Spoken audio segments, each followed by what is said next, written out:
Hi, I'm Jake Metcalf. I'm the founder of a technology ethics consultancy called Ethical Resolve. I'm also a researcher for a nonprofit organization called Data and Society that's nominally based in New York.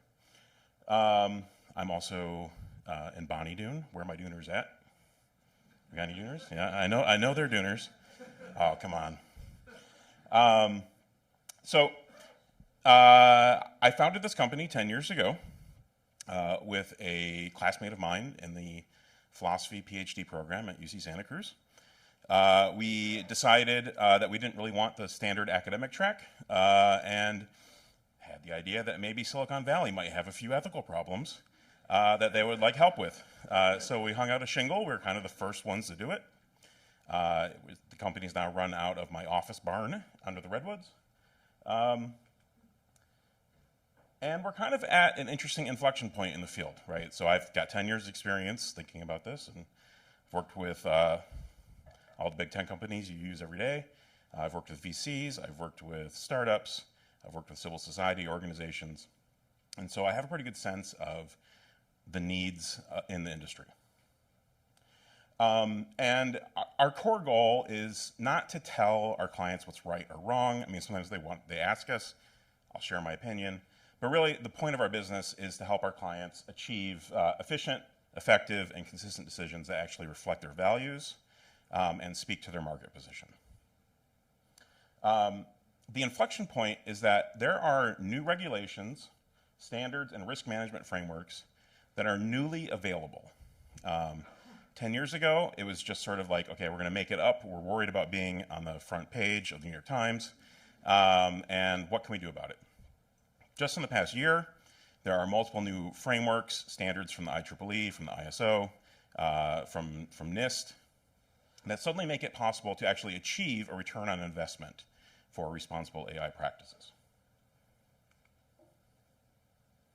So the central thread of these new and proposed laws at the federal, state, international level, and the risk management frameworks that are now available, is that thorough governance documentation, careful risk modeling and mitigation, and then actually recording and justifying the ethical trade-offs that you make along the way is the core of what needs to be done in order to avoid causing significant harms that AI systems can do.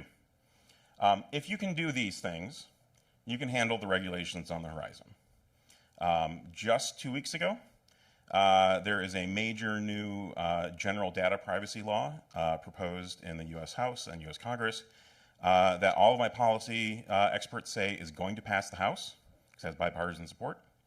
It is likely to pass the Senate if Ted Cruz can get out of the way. And Biden will sign it.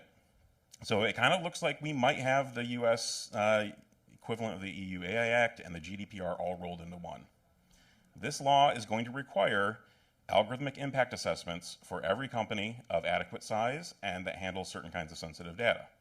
So you're going to have to be doing assessments and audits of your systems. Nobody really knows how to do these yet. Our theory here really is that trustworthiness in the tech industry is a matter of culture and capacity, right? Culture is the values commitments that you have in your organization. Capacity are the practices you adopt that actually allow you to instantiate those values.